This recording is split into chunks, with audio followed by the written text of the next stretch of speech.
Hey everybody, I got a special guest today, Jen Sommer-Dirks. She is a nutritionist out of Colorado. I've known her since about 2018. I've worked with her on clients and doing all kinds of great stuff. And today we want to talk about insulin resistance. Okay. So, I, as a coach, I'm taking my athletes through season after season after season. And what is so fascinating is that you have the differences where this athlete will just freaking shoot through the roof with an FTP, and this athlete will just, notch it up a little bit. And so, quickly when you come to coaching and quickly when you take it really seriously and you take athletes through season after season, multiple athletes, you really take seriously the idea of a 24/7, 365 a day year process. I can put in the most perfect plan that you can ever imagine. But if there is something in their process, if they're not getting enough sleep, if they're drinking 2 bottles of wine every night, if their, work stress is destroying them, something about that time off the bike, that is crucial. And so one of the things that come up often is just the Western diet, how we have been raised.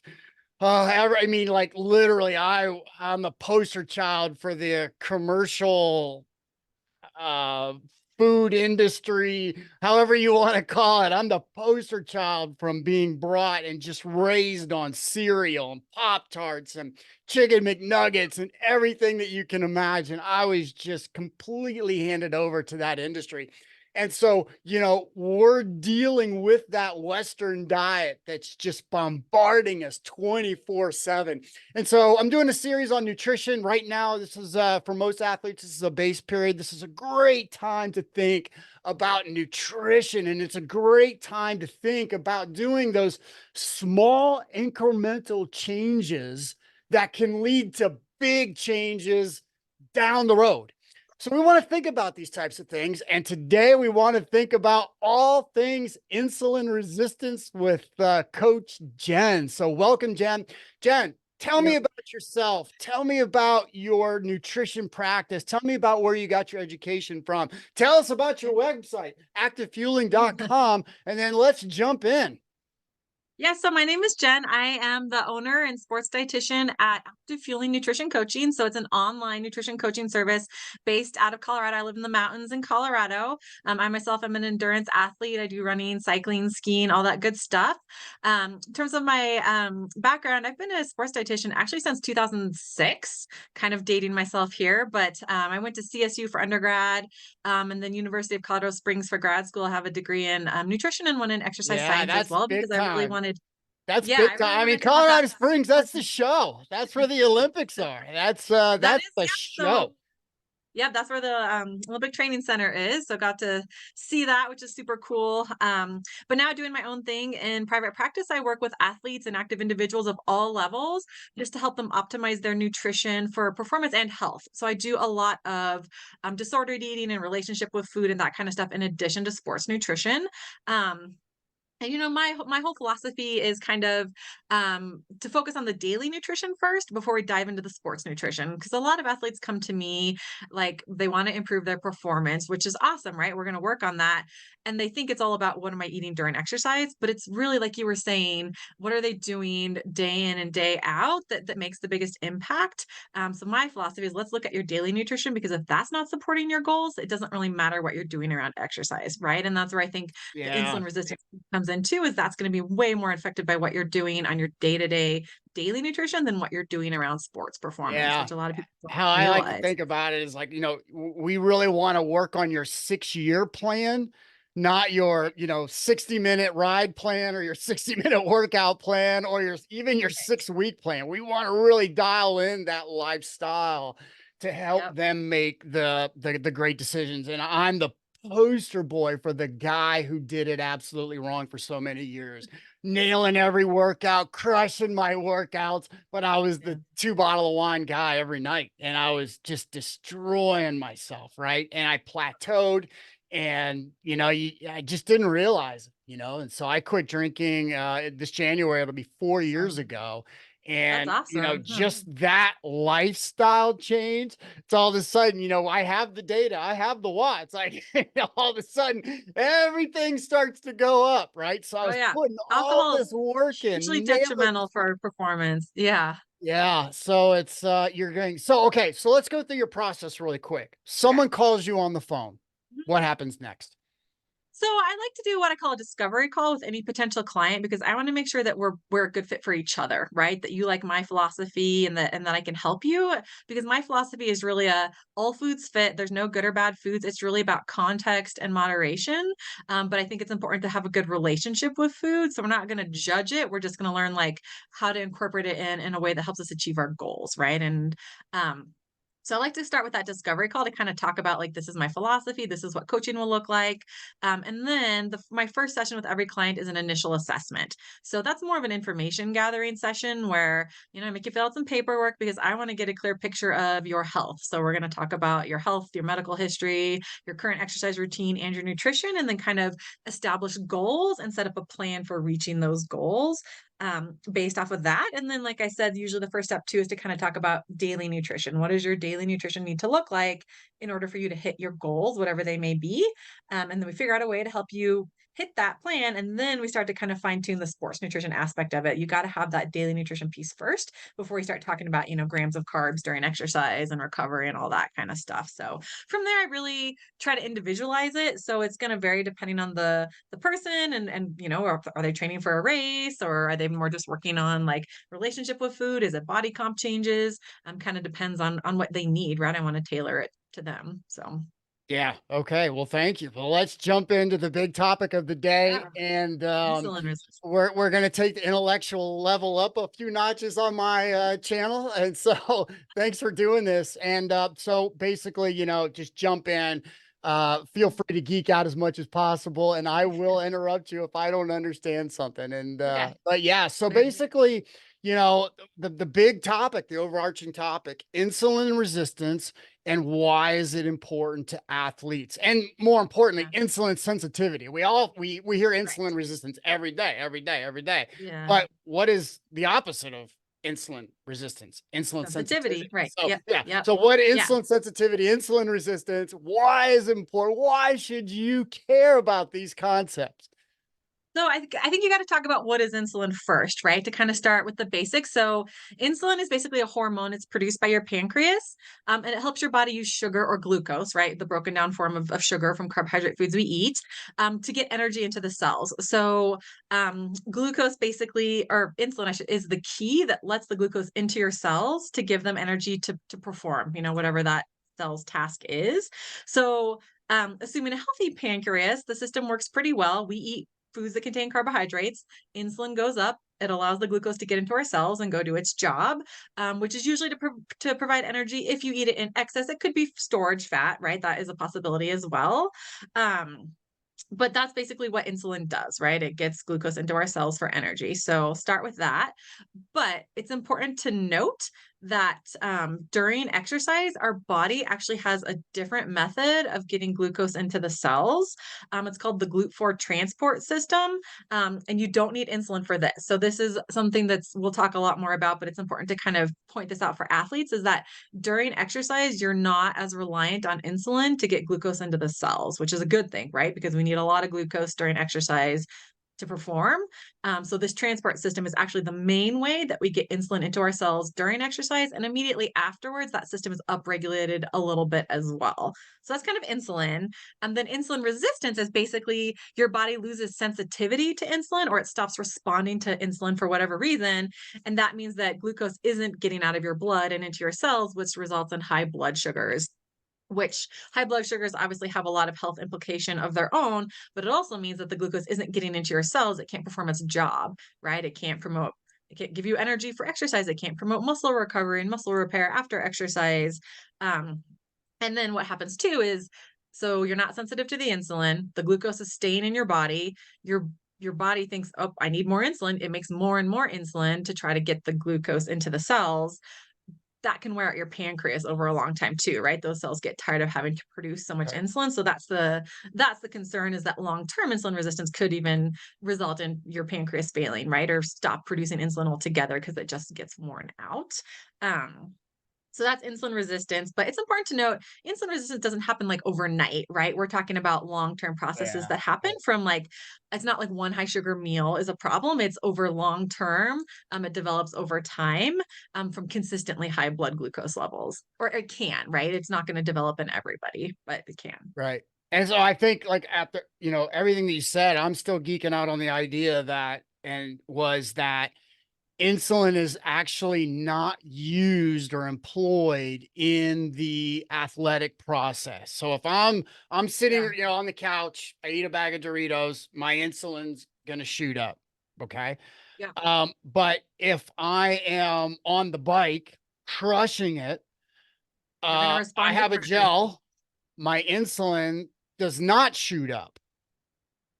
Is that Not what as you're much, saying? right? Am I Yeah, understanding because that correctly? yes, yes, because you have this Okay. other mechanism to get glucose into the cells. You're not as reliant on insulin. So you're right. That blood sugar response that you get from a gel on the bike versus eating a high carb food on the couch is going to be different. Which is why I don't want my athletes to be afraid of carbs when they're exercising. You need them, right? Like that's your Right. main energy source, and your body's going to respond differently and kind of know how to get it into the cells. So that's why athletes are not it's the sedentary population that's at the biggest risk for insulin resistance, because you mentioned the term insulin sensitivity.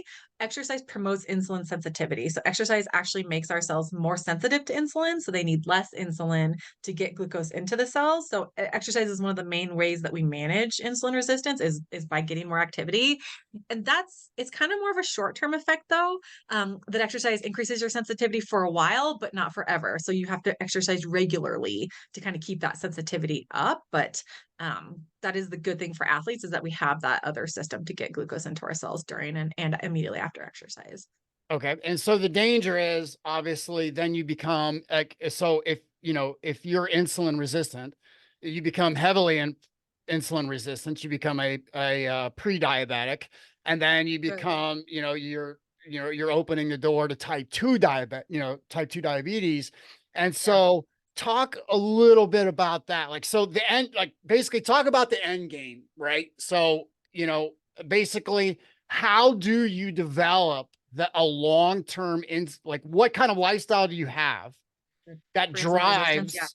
Yeah. drives you to that pre-diabetic stage and then Yeah. ultimately potentially to type 2 diabetes?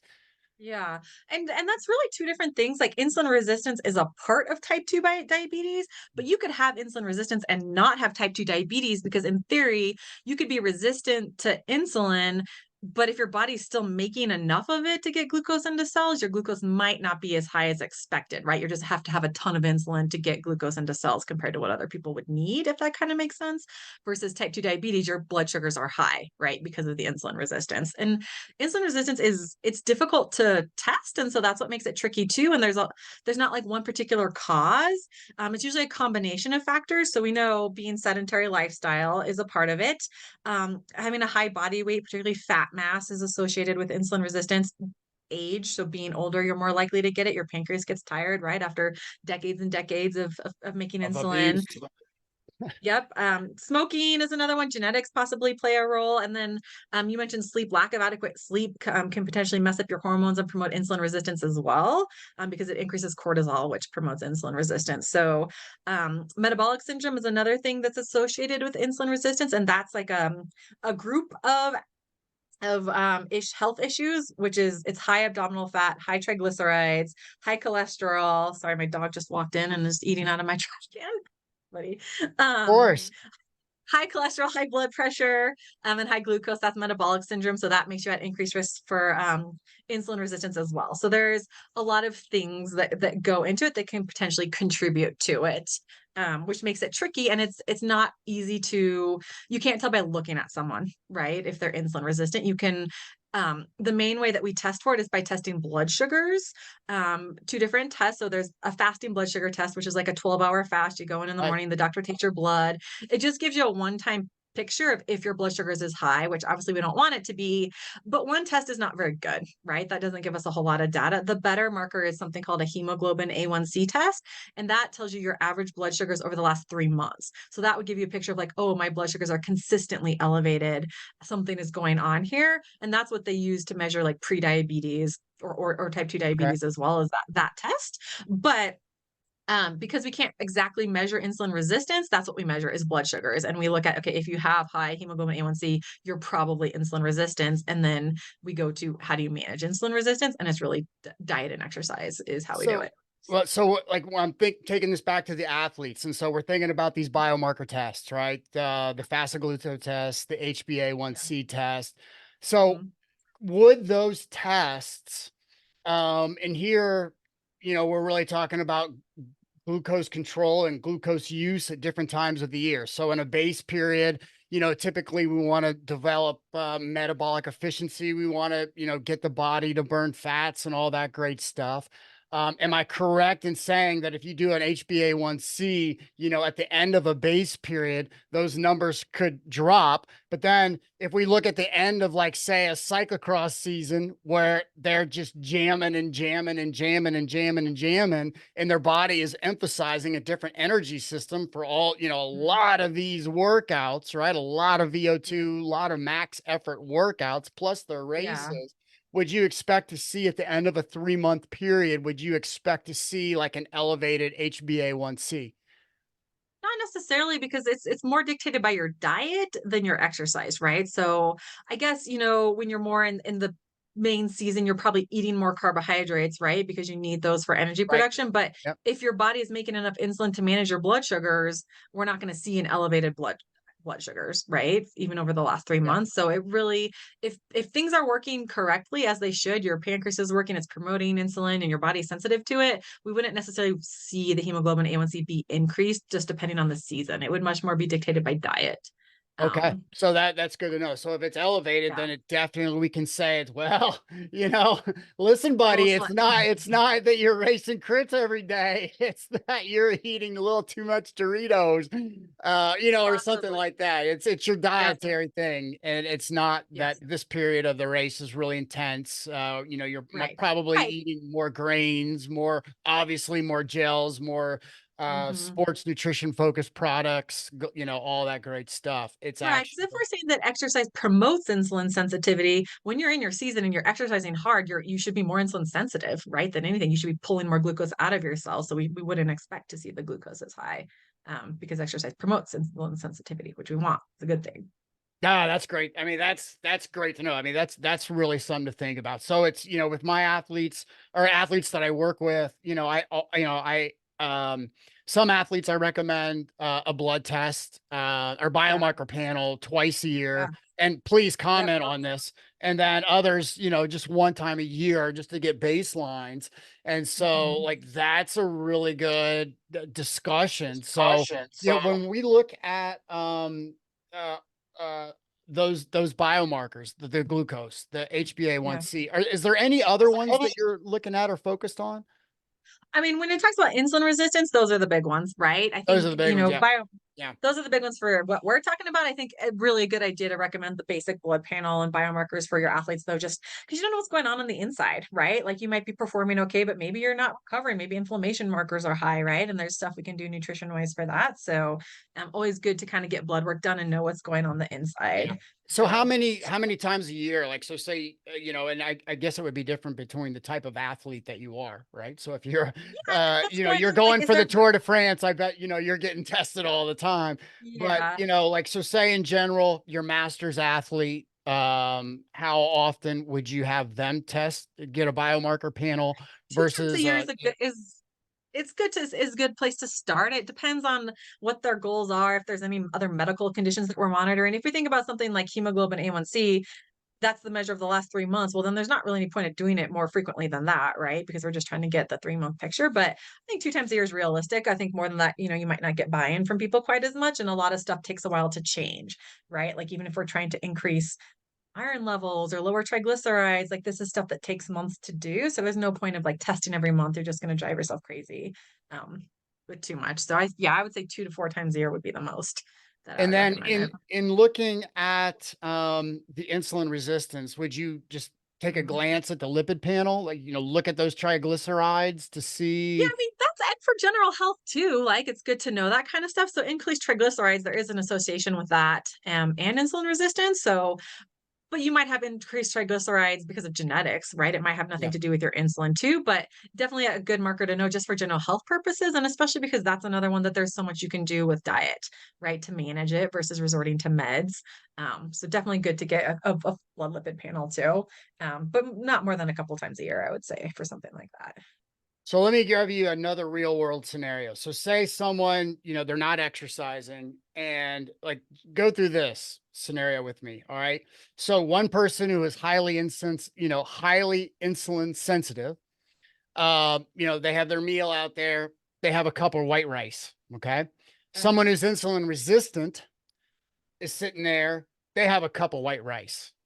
What's kind of physiologically the difference of what's going to happen between those two individuals? So with the individual that has insulin sensitivity, what's going to happen is the blood sugar is going to rise, right, from eating the white rice, but the insulin is going to then be triggered to rise to bring the glucose into the cells. And then it'll be used, like we said, if it's within his energy needs, it'll be used for energy. If it's in excess, it could still be stored as fat, even if you're sensitive to insulin. But the person that's resistant, what's going to happen is that glucose isn't going to get into the cells. So one, their blood sugars are going to be high, which chronically has health implications, but also from an athletic standpoint has implications of one, if you're not getting energy, like that's going to affect performance, right? We need carbs, we need energy for exercise, and also recovery is the biggest one. We need glucose into our cells after exercise for recovery too. So if you're insulin resistant and you're not getting the glucose into your cells, you're not going to recover as quicker. You're not going to get the muscle growth after exercise. So it could definitely negatively impact your performance if you're not getting into your cells, in addition to the health implications of having the high blood sugars too. So, So you've already answered this, but I want to go through the real okay. world scenario and just Okay. just break this again. Yep. All right, you're insulin sensitive versus insulin resistant. Insulin sensitive guy goes out, he's on the bike, takes a gel. Yep. Insulin resistant guy goes out on the bike, takes a gel. Yeah. So now we're talking about exercise, right? So we have that GLUT4 transport system working. So even the guy that's insulin resistant, he's going to get some of the glucose into his cell. There's no way to say how much, right? Because we know the insulin's not really doing its job, but this other transport system is most likely working, right? It is getting some glucose into cells. So it's hard to say. Probably he's not going to be as impacted as he was when he was sitting on the couch. The comparison isn't going to be as drastic between the two situations. But in theory, if he's insulin resistant, he might not be getting as much glucose into his cells, which could, in theory, affect performance. But it's definitely totally different situation sitting on a couch versus exercise because we have that other system to help get glucose into our cells during exercise. That just blew my mind. Like that, like the glue for. I have a whole nother rabbit hole to go down. Dude, I have Oh, no idea. I'm going to be looking for books, and the another title of the episode. book is Glute 4, the Yeah. revolution of Glute 4 by Dr. Yeah. So and so. I'm going to be looking at all these, trying to find the New York Yeah. Times bestseller on Glute 4, because that's a really cool concept that has Yeah. implications for athletes, right? And Yeah. so, one of the issues that I deal with is that, I have different masters athletes, they have different diets, they come to me in different conditions. Some masters athletes come to me literally because their doctor's saying you need to do something or you're going to be on medications for the rest of your life. So Mhm. I'm dealing with just a wide range of athletes and physical capabilities or ailments, or however you want to phrase Yeah. it. So it's, I'm always trying to understand how I can help them Yeah. best. And given, one of the common culprits to so many of our ailments is just our modern day Western diet, right? Mhm. It's just Yeah. our stores and things of that. It's just that stuff that we're just been consuming. And, for me Yeah. since childhood, it's fascinating Yeah. that, I want to see the nutritional label on baby food, whatever the 1970s version of Similac was. I want to see that nutritional label, right? Are Because you that's blaming what, that for your problems? yeah, That's why I didn't get that top step my last Yeah, race. My mom it was didn't the breastfeed me. formula.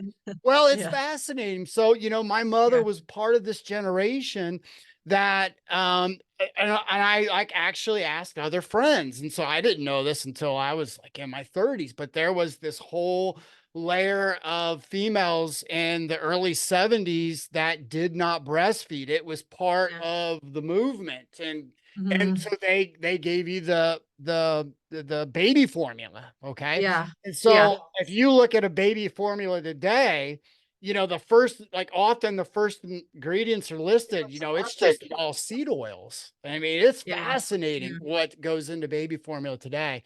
And yeah, so I'd like to see that. And it definitely set me up for really the diet that I had, in elementary yeah, school, middle school, high school, and all that stuff. And, when I was in yeah, high school, I just always said, well, I guess I'm just not talented. I'm not a talented runner, right? I swam for my university. I guess I'm just not a talented runner. Well, in my university days, it was more my diet, right? After a right, 6,000 yeah. yard swim, a baguette and a bottle of wine is not going to turn you Probably into not a the best for pro, right? recovery. Yeah, Exactly. And so, and, you I know, think the good thing.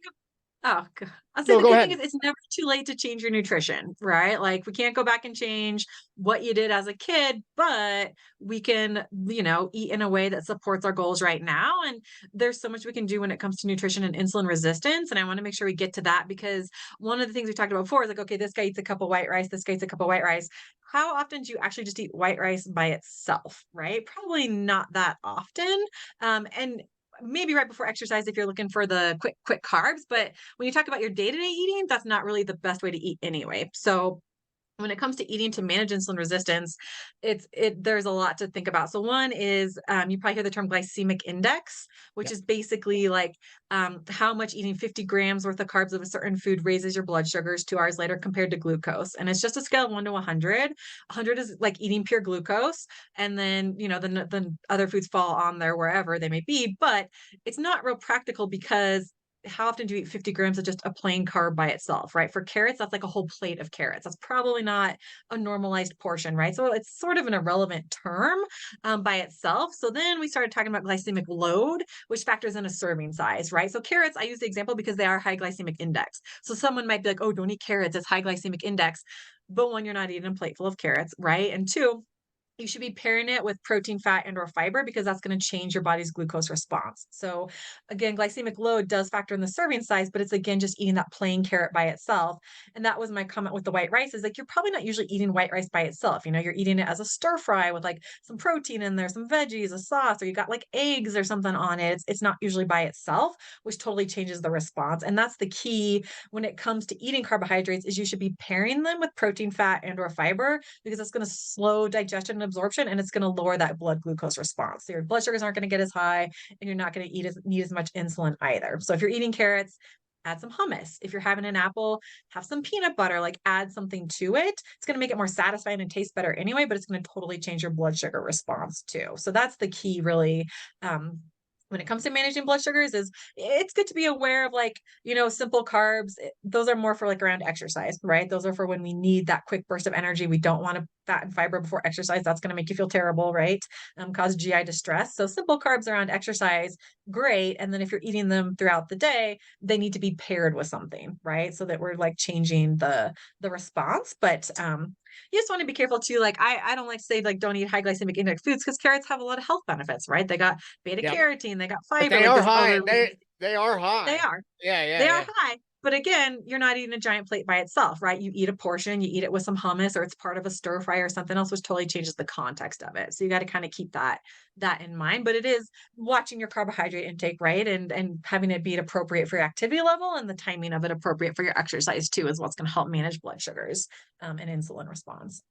Yeah, good. And so, I guess, one question that a lot of people are going to have is, and so I got to ask it. And so I'm all about, doing the biomarker panels and Mhm. supplementing for deficiencies, right? Not Yeah. just supplementing for supplementing sake. Oh yeah. Okay. So I Yeah. really believe in supplementing for deficiencies.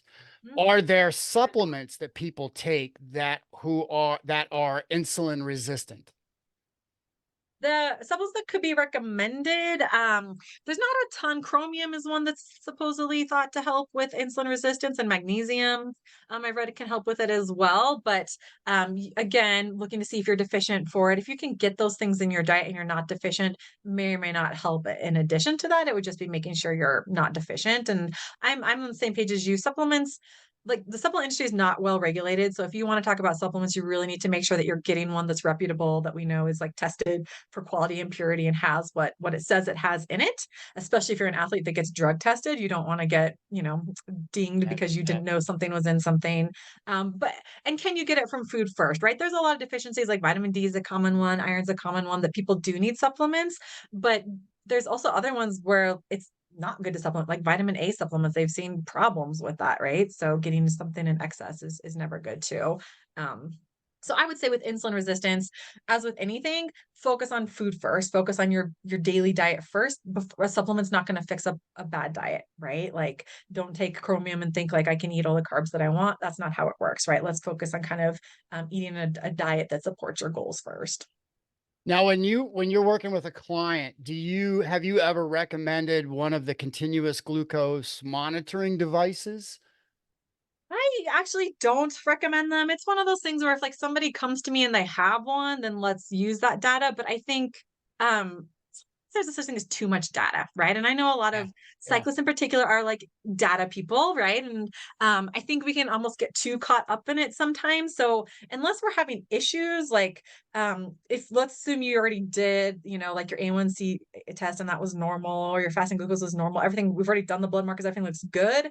That could be a next step if something's still not right. But there's so many other things we would look at first, right? Like, are you getting enough of the right nutrients? How is your sleep? That has your stress, like that stress hormones are going to affect everything. So would probably look at that stuff first before jumping into Yeah. the So glucose what I do monitor. is what I like to do is I like say, hey, go to YouTube, and there are a million videos of people with devices Yeah. where they'll eat everything and then show you the data line, after 2 hours, right? And it's Yeah. fascinating. And they're testing everything. They're like, okay, we're gonna have a Hershey king size chocolate bar. Yeah. That's It could one be like a video. fun The next video is experiment. like, okay, now we're gonna add syrup to it, Oh like gosh. that, or they'll do like Yeah. mac and cheese and chicken nuggets, or an apple or a glass of wine. So there's a million videos on there that I just Yeah. recommend, that really shows athletes, Yeah. and so like there was this drink, oh, what's it called? Oh, you would know this drink. It's like has like 12 juices in it. It comes in a plastic bottle. You can get it at the store. Nature's, oh, Um, like naked juice or one of those naked juice. ones. That's it. Right. So naked Yeah. juice, right? And so, a lot of athletes will actually think that that's good, right? And so like cuz it has all this stuff in there, but then I say, "Hey, Yeah. go watch this video of what it actually does to your it's Right. just It's this straight one sugar. giant Just straight sugar bomb." sugar. Like it's Yeah. like, this thing that's supposed to be so healthy for you actually Yeah. shoots, your it's almost to the Right. point of like one bottle, like put you in the hospital, right? Yeah. So Well, it's here's like the interesting thing though crazy. is everybody responds differently, right? So Yeah. yeah, something like that's going to raise blood sugar and everything, but those exact numbers you're seeing, if you did that experiment yourself, could be different, right? So Yeah. you got to kind of take it with a grain of salt. Like, yeah, obviously What it's going to what raise would blood be sugars.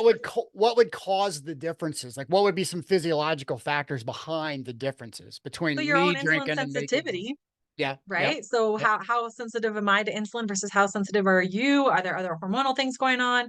Is this a test like are you 2 hours fasted and you're taking blood sugar, or did you just eat a steak, right? And that's still getting digested. So there's a lot of stuff that could play into it. So Yeah, that's good. Yeah, we're on the same page. It's fascinating. Some like you're yeah, saying, like we're so data intensive, but like a yeah, lot of the devices actually just tell us what we already know. So say for instance, in right. 2018, I started wearing the Whoop, right? I was a very early adopter of the Whoop. And Yeah, so, I mean, what did Whoop tell me? Get more sleep, get more sleep. Don't drink right, 2 bottles of wine every night. You know right. what I mean? But it was, Yeah, at that time, like I could see like there are some people that would just absolutely should see the data for themselves, and that is their most impactful yeah, way. So you could tell me, get more sleep, don't drink 2 bottles of wine every night, right? Yeah. And it just didn't register. But once I started seeing that Whoop data and what it did to my Yeah. HRV, and that during a recovery week, I would still be like 5, 6, or 7, which in the Whoop world is bottom of the barrel. Like it just I shows that gotcha. you are just totally fried in a recovery week. Then Yeah. No kidding. I personally needed that data, Yeah, the numbers can to be a see that. motivator, I think, right? Yeah. Like, and if you need Yeah. that motivation, then there's no harm in that. I think my point is it doesn't have to be that complicated, right? Like you said, Yeah. it's not necessarily like focus on the basics, right? Getting enough sleep, eating a well-balanced diet, getting the exercise in, making sure your nutrition is timed with your exercise. Like those things are probably going to have the greater impact. Those are the things to focus on first before you start really dialing in the little details. And for some people, they might never get to that point, right? Like if you're not competing and you don't want to get to that dialed in, that's okay, right? You're focusing on the basics. For others, they might want to take that next step. That's awesome. But we wouldn't start with that, right? We would start with the basics Yeah. because they're going to make the biggest impact. I just, so when I get a client, I just, it's so core to my coaching philosophy is that I just want to make you healthier. So whatever you are right now, I just want to move you in a positive direction. Now, Yep. competition, that's a strong second for me. Like I'm a Yeah. competitive guy, competitive coach, but for Yeah. all my athletes, it's, not again, it's not what your 6-day plan is. It's not what your 6-week plan is. It's what is your lifetime plan? Right. How can we, Yeah. you know, stop thinking about, like weight loss, but life gain, right? How can Yeah. we, like, even Totally. cycling metrics, FTP? I got so many athletes, they're focused on FTP, FTP, FTP, FTP. Right. And, to me, I'm like, let's just focus, really get dialed on, master your 24-hour process, master the simple on the bike, master a few key principles, and you will go forward. Right. But And Jen, keep in thanks mind so. also Yeah, performance not always the same thing, right? Like we all know the guys in the Tour de France do some drastic stuff that's not really yeah, healthy, right? Like to yeah, get to their racing weight, that's not really healthy too. So kind of looking at like big picture, right? Like what's going to have you have your best performance and be healthy at the same time is important too. yeah, yeah. Well, Jen, you blew my mind so many times today. We're gonna have to have you back because this Yeah, was I'd this was a love this was a great conversation on some important things. And, when it comes to, and again, I'll just say it one last time, it's like there's, we're trying to go in one direction. We're trying to be healthy. We're trying to get the right foods. But we have, every time we turn on the TV, we're going to see a picture of a big cheeseburger, We got something the like food that. industry marketing going against us. Yeah, Yeah. we got a lot going against us. And it can be hard. And so Mhm. thank you so much for your time today. Thanks for having me. That was really awesome. And we will definitely have you back. Thanks, Jen. Sounds good.